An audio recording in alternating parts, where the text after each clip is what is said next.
Hello everyone, it's Richard Lewis here with another video, and today there's so much going on in Counter-Strike. We've hit officially rostermania, it seems, after the major, that I wanted to do a video about one of the most perplexing roster changes that's occurred in the aftermath of the major, and that is what's happened over at Mousesports. Now, in case you missed it, Mousesports decided after their fairly abysmal performance at the major, they decided to remove who was arguably their current best player on form, certainly inarguably their second best player, their AWPer, and they did it in very strange circumstances. Meanwhile, players who have been underperforming on the roster, most notably Spiddy, who posted, I think, 2 of the lowest rating performances at a major in their group stage games. So this isn't like he did it at 2 separate majors. He did both of them at the same major. Has been allowed, for reasons beyond me, to retain his position in Mousesports, despite clearly not being good enough to perform at an elite level. So I wanted to kind of do a video just to highlight how Mousesports are completely self-destructive in their outlook. And to be honest, they've needed somebody to step in and really take control of this team. I think we all know that the big guy who goes to them, the guy called Psycho, he's now over at Big. Probably is working with a better caliber of players in terms of how they respond to instruction, because, you know, I know God B quite well. And he won't work with people who are like divas or prima donnas or whatever. But I'm just going to sort of break it down statistically why this move is crazy. And then I'm just going to get into some of the other underlying problems with Mousesports, because obviously they brought back Oscar, which is a fucking train wreck all in and of itself. So first of all, just to give you some sort of insight into what we kind of hear behind the scenes at Mousesports, you know, a lot of, we all know how good Nico can be. There's a lot of people saying Nico basically runs the shots, and having had many interactions with Nico, I think it's fair to say he's kind of an egotistical guy, which is fine. If you're one of the best players in the world, any competitor at any level should have an ego. I do worry, though, about when the star player basically becomes, you know, the in-game leader, in charge of the roster, who can and can't play. Because if you can't put your ego to one side, if you decide to remove any player who clashes with you, then that can create problems. And certainly, I honestly think that's what we're seeing now. I've got no confidence that this move is going to improve Mousesports whatsoever. In fact, I think Mousesports are going to have to fucking hit rock bottom, because clearly they haven't yet. They think this is the way that a team is run. It absolutely isn't.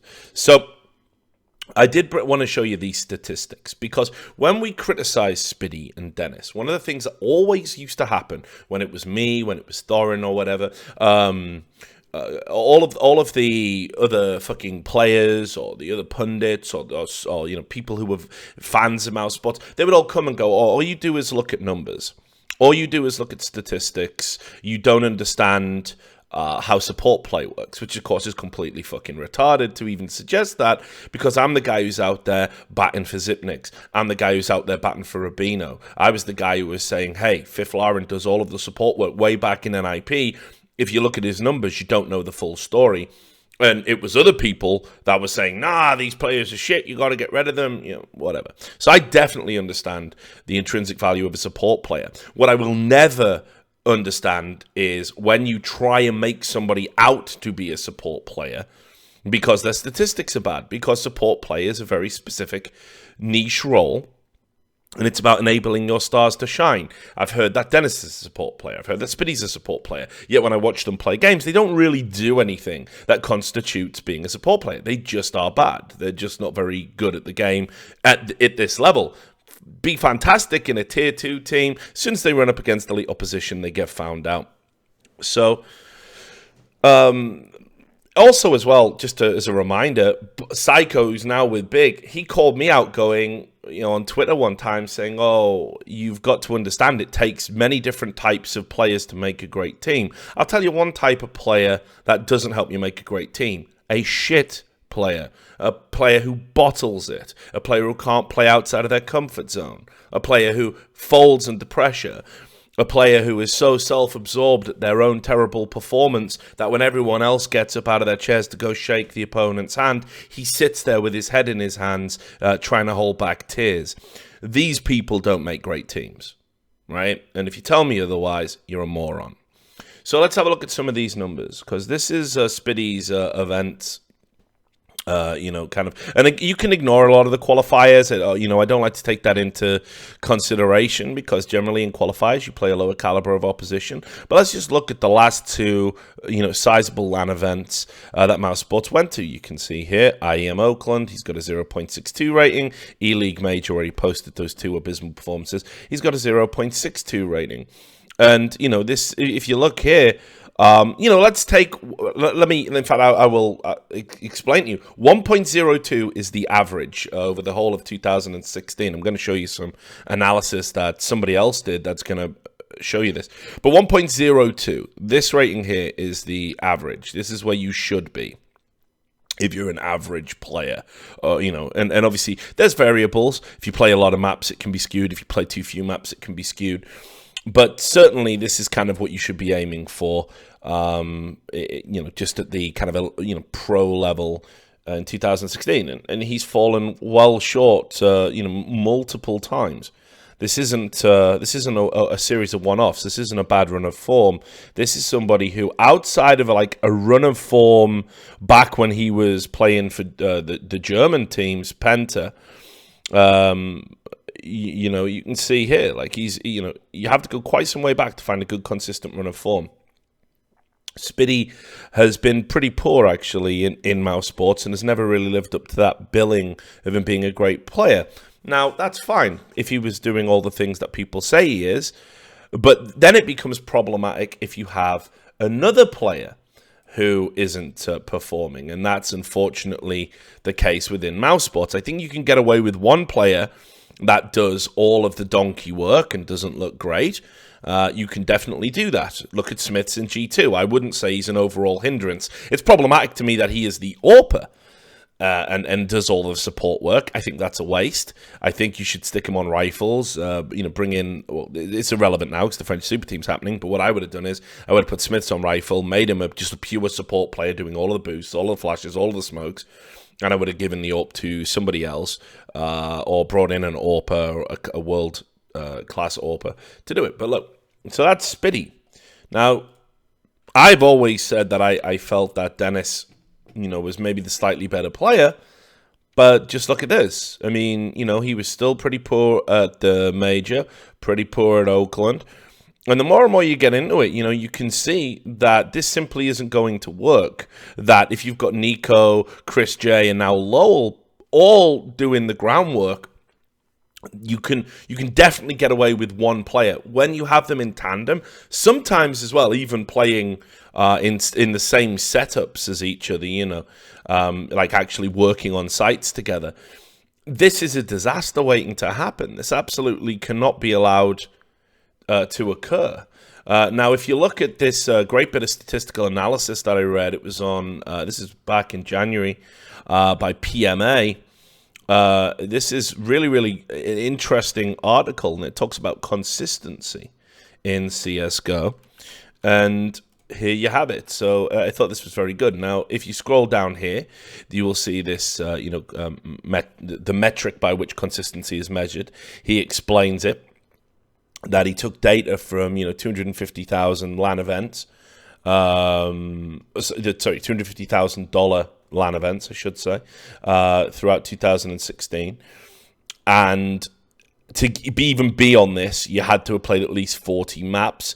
Consistency is measured as I said, the baseline is 1.02 in the middle, and then it was like how often you achieve these numbers would dictate whether it was, you were consistent with that a low rating or consistent with a high rating, or inconsistent if your ratings fluctuated. So if you look here on this, you will notice two names This is the quadrant you don't really want to be in. All right, because it's consistently low. If you're inconsistent with a low rating, sometimes that can mean, obviously you do get up here and you get in the highs, and you'll see Rubinho. We know he does that. You'll see RPK. We know he does that. JDM, we know he does that, but obviously Sixer too. But obviously they will have their low performances. This is the one where it's just, hey, you're consistently low, all of the time. And you will notice that you've got Spiddy here and Dennis here. So out of all of the pros going to these big $250,000 lands, Mousesports have 2 of the consistently low-rated players. So again, you would use this data if you were thinking about making a roster swap, and you would take a look at this and say, well, one of these players has got to go, because you can't have 2. And you'll notice as well that pretty much any underperforming team will have 1 or 2 in here, right? Certainly 1 is enough to be an underperforming team. You'll notice as well that you've got Taz and Pasha Biceps. Think about the big run of poor form in 2016 Virtus Pro went on for a while. And there you have it. That was in part to these 2 players statistically underperforming. And again, you can see it. Zipniks, think about that. Think about how he's the kind of support player for the team. So he's going to have those consistently low stats, but he's playing on a team of stars, So there's definitely variables. There's definitely outliers. You can't just interpret this in its pure form. But what you can say is having, out of the 3 most consistently poor performers right down there in a row, you've got 2 of them. This is not good for any team. And you can see here in the summary of the data, you can see how it talks about Skadoodle being in there. And then it says, Dennis from Mousesports posted stats that were so low rated and consistent, there was literally nothing interesting to infer from them.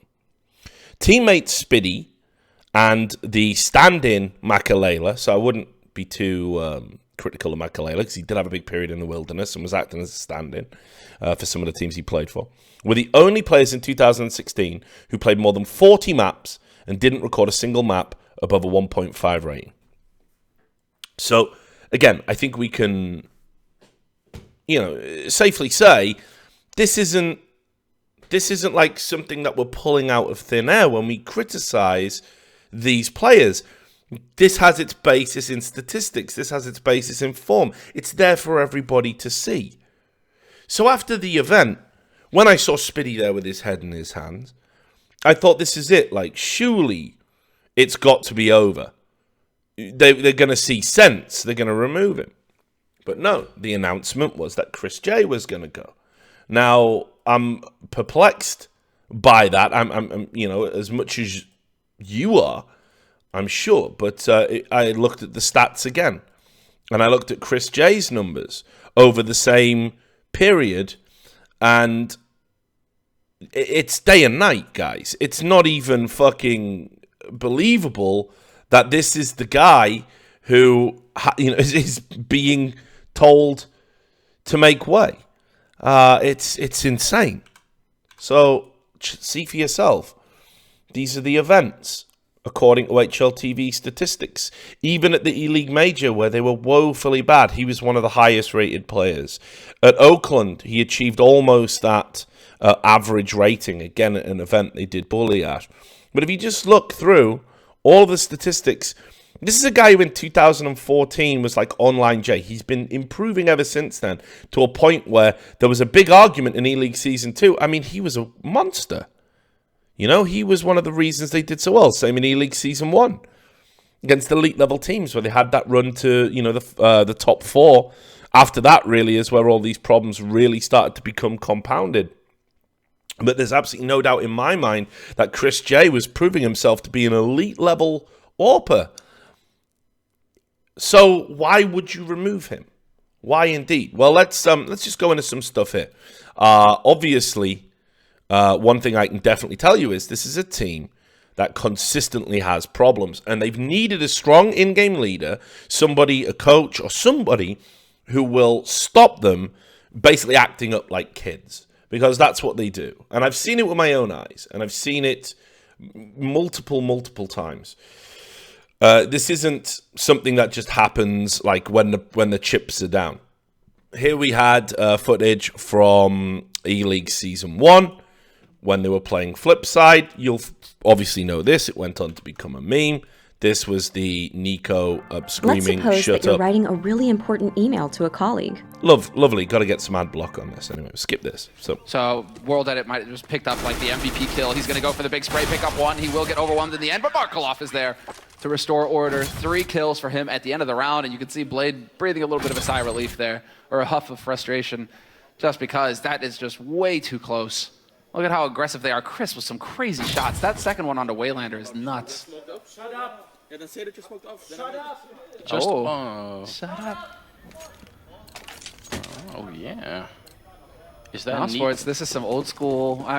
So there you have it. I mean, pretty embarrassing, right? And look who it is. It's Chris J and Nico. Shut up! Shut up! You know, this is childish. This is in the middle of a game. This is, unbelievable, stuff.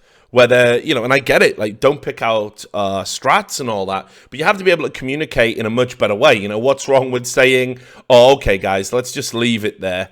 We'll talk about this later, but let's concentrate. We're still in this game." But no, shut up. So there was definitely some tension there.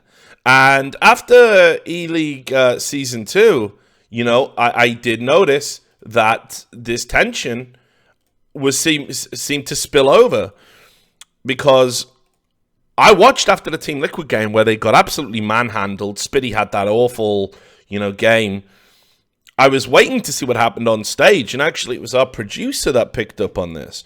So here it is. This is when they started arguing before they left the stage, was they were removing their equipment. Look at this from the end of the match. Just a very sort of strange conversation. I'll let you guys read into it. You can see. I haven't seen a more dysfunctional family than that since the Manson family.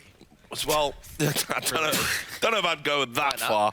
I mean, it's mostly just the frustration of like trying to talk about what went wrong and trying to fix something, but knowing there's no more fixing it at this point. You can't fix it anymore at this tournament. Like, you're out. And this is obviously what's happening with Spitty here. You can see very emotional. So there you have it. So again, you've got these guys arguing just on stage. It happens a lot. It happens, they're just so tense. And their answer, seemingly, to fixing this problem is we're going to bring back Oscar. Now, I don't know if you guys remember what happened when Oscar was in the team before. But I'll remind you. So Oscar had been playing very, very well indeed. And I wrote an article saying an Oscar-winning performance or something. A terrible title. That's just how it works.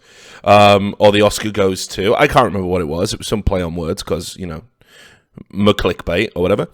And you can see here, look, these are the stats for Oscar. And after he started playing within Mousesports after the Hellraiser thing, they started looking very good. They were playing really well online. He was fragging incredibly well, but then this happened. It was the Gfinity CSGO Invitational. Now, let me tell you about LAN and the pressures of LAN. This is when you find out how functional a team actually is, or how dysfunctional a team actually is. When you go to a LAN event, all of the little comforts of being at home, being able to disconnect, unplug from the computer, walk away from the fucking mumble, whatever you want to call it, you can't do that. Plus, this is the high pressure. This is... If you go out of the tournament early, you got maybe 2 or 3 days before you fly back just to hold your dick and sort of ponder on what the fuck just happened. Not only that, sometimes you might be sharing a room with your teammates. That's becoming less and less the norm, but certainly it used to be the case where you would have 2 players in a room. You've traveled, sometimes quite far distances. You might be jet lagged, tired. All of these factors can really kick in. And it's no coincidence that a lot of the time it's after LAN you get these issues come up. Not just because of the result, but because of the interaction face-to-face, where conflict can't just be resolved by walking away. You have to engage, you have to talk it out, and sometimes that's not always handled well. Sometimes you might not just like people. Sometimes people are just fucking weird. you know? Or you think they're weird. They've got weird outlooks on shit, you know, and stuff that when you're not winning games wouldn't bother you, it bothers you now.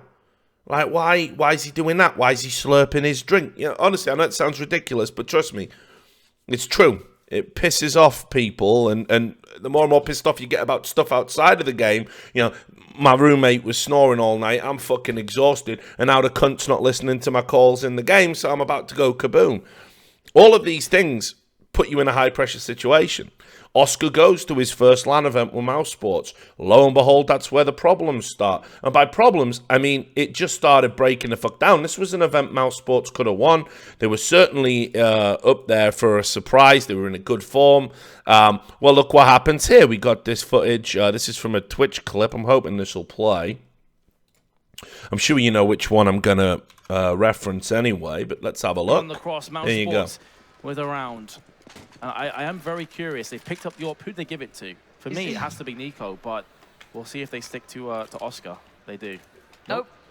Instantly, he's like, no, you take it. No, you take it. What is this? No one wants the AWP. I am baffled with what I'm seeing. Absolutely baffled. I was literally like, Chris J, okay, well, Oscar, you're AWPing, yeah. Then Oscar drops it. Like, how confident is Oscar right now if he's just going, nah, Nico, you take it, mate?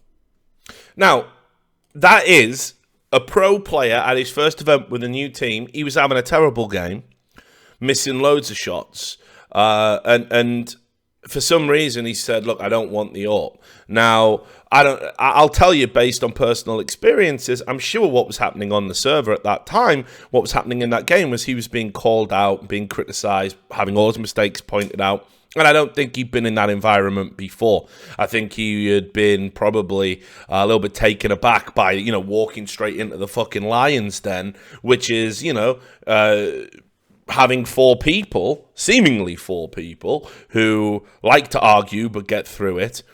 Certainly, you know, maybe there's a little faction of three people that all like to, you know, have the same outlook. Like, you know, it might be Nico shouting at someone and then Spiddy and Dennis in the back like, yeah, beat it. You know what I mean? Like, it can be very disconcerting. And clearly the wheels were coming off in a pressure game.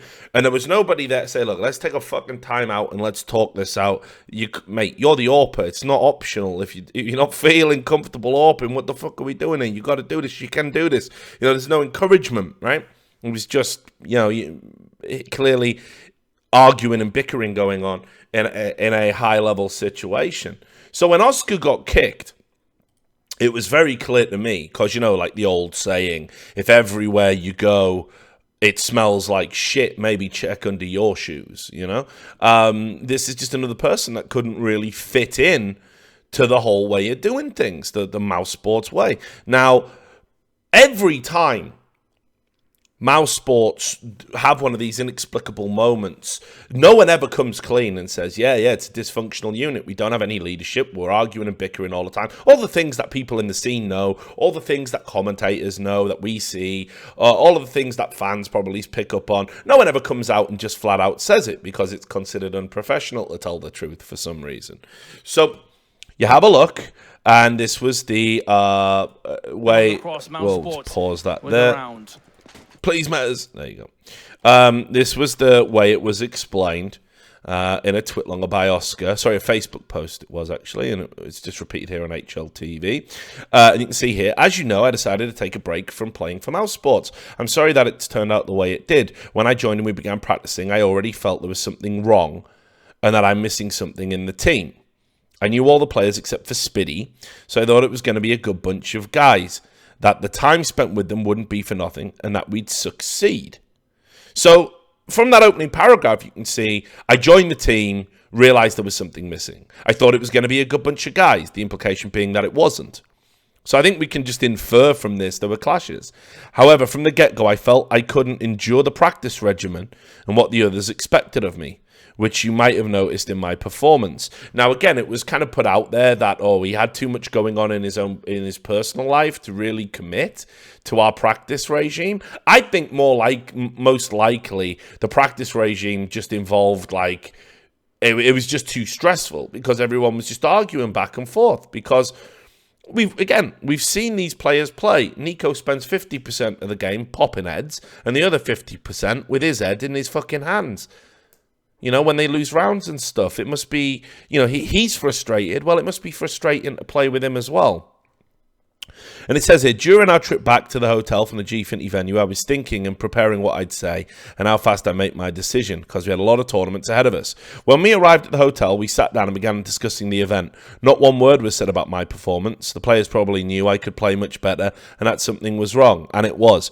I couldn't focus on the game because I doubted myself. After exchanging our opinions and some heated discussion, I came to the conclusion that I wouldn't continue playing with them. And again, you can see some heated discussion. Continue playing with them and slow them down in preparation for upcoming tournaments. It's obviously a big risk. There might not come a time when Mousesports is interested in playing with me in 2017. There might not be a team interested in me so much that they buy me out. I sacrificed so much of my life to the game that I couldn't have a problem. That I wouldn't have a problem with playing 12 hours a day, 6 days a week, if I felt good in the team. So on the one hand, he's saying that's the practice regime and they're expecting too much of me. But on the other hand, he's saying, hey, I'd play 12 hours a day, 6 days a week if the team felt good. So all the clues are here, by the way. I mean, this is pretty much just reading. You don't even need to read between the lines. Just read selected lines, and you know what's going on. So there you have it. That was Oscar out of the team, and of course he got put in the fucking contract gulag, like all players do these days. They go in, they sign the agreement, they sit there, you know, in the, streaming or whatever the fuck they want to call it. They can't go anywhere else unless someone pays. They've usually got unfeasibly large buyouts. And there you have it. Well, now, after all of that, he's back. And I'm going to tell you something, and it might shock you. Take a deep breath. Be prepared. He's not back because they want him in the team. He's not back at all. They've kicked Chris J, their AWPer, and they need an AWPer, and they've got an AWPer under contract, so they're bringing him back because it's a quick fix in their minds. That's the only reason it's happening. They don't have to go out and recruit someone. They don't have to pay a buyout. We've got a guy over here. Now, again, similar situation, isn't it, to when they had Nex in the team? And if you look at what Nex is doing now that he's gone big and he has a support network, he's looking like a really good player again, isn't he? He's got to be there, a leader, a mentor, somebody that can help develop your game. Nex was in and out of that fucking contract gulag, despite, for that 3-month period, looking like he might actually be one of the new emerging players in Europe. Time in Mousesports soon put fucking pay to that, though, didn't it? So, it's happened with Nex. It's happened once with Oscar. It's happening with Chris J. And all of these players, despite the statistics, despite everything else, all of these players are being pushed continuously out of Mousesports. They're better players at the expense of two others who are clearly below par. This is madness. This is insanity. Why is it happening consistently? It's personalities, guys. Obviously it is. If you clash with the big cheese, you, I don't know, end up dead in a mousetrap or something. There's probably something you can do with that. But if you argue with the big, the big wigs, the leaders of the team, the iconic Nico, you're going to get fucked, aren't you? They've obviously made some blood pact, ride together and die together. And unfortunately, you better get used to dying, pals, because this team's destined to fail, unfortunately, until you sort out those fundamental problems. There's no doubt in my mind that, as highly as I rated Oscar, one of the things that it worked for the team was having Oscar in there with Chris J, who can rifle, and is an intelligent player. It was about the overall increase in quality of that roster. And I would never have got rid of Nex either, by the way. So there was no doubt in my mind that Nex would have done better at one of the two fucking, placeholder players that just seem to live. They're just immortal. So they're bringing Oscar back. And I don't know. Man. Oscar's obviously going to try and play well because he's in the shop window and he needs to prove he's still a good player. But it's ain't his final destination. I can't see how this is going to work if you couldn't work through problems at one tournament.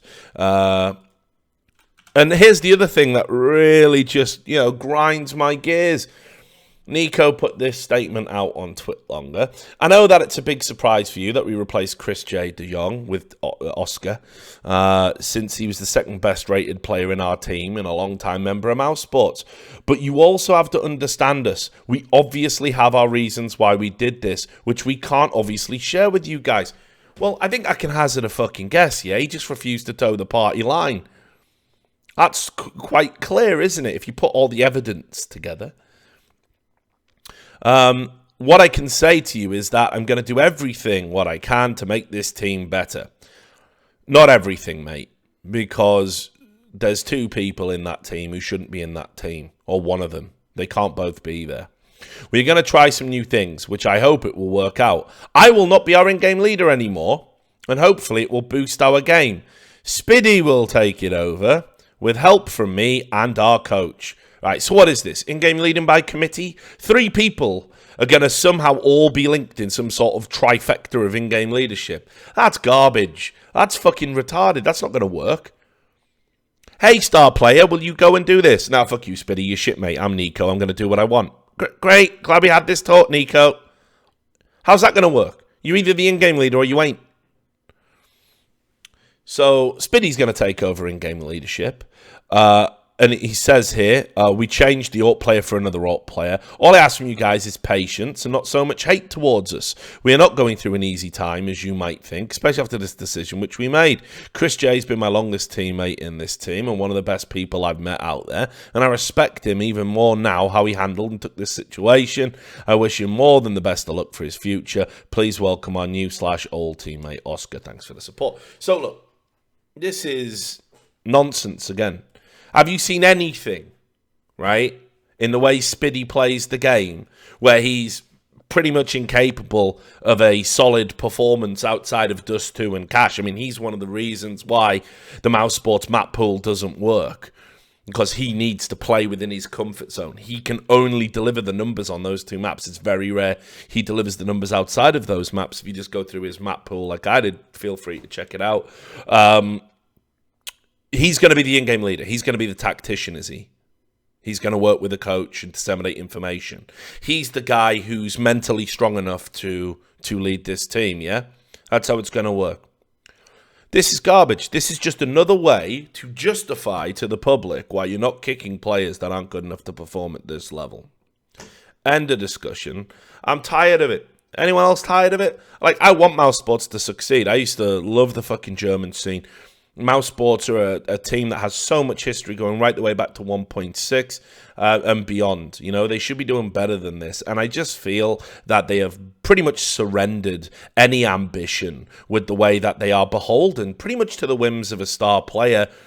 Pretty much to, I don't know, they just don't seem to want to achieve. Like anybody, I'm not a fucking, PhD in psychology. I do know if your star player is screaming at you in the middle of a game and bickering, that's bad. I know if you can't survive an argument without kicking a player, that's bad. I know if you don't kick statistically weak players because they make you feel good inside, I know that's bad. All of these things are bad.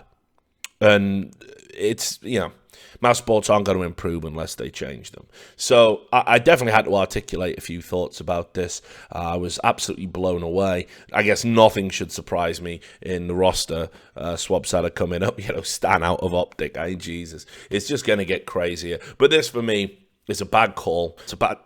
It's a bad decision. I think Chris J definitely deserved better than this, and I think he deserves to be in a good team. I certainly hope a solid team picks him up in this roster shuffle, because I really rate him as a player, and I think actually outside of the fucking madhouse that is Mousesports, he might even do a little bit better and find an extra level. Anyway, thanks a lot for watching this video. Let me know what you think of it, and I will see you on the next one.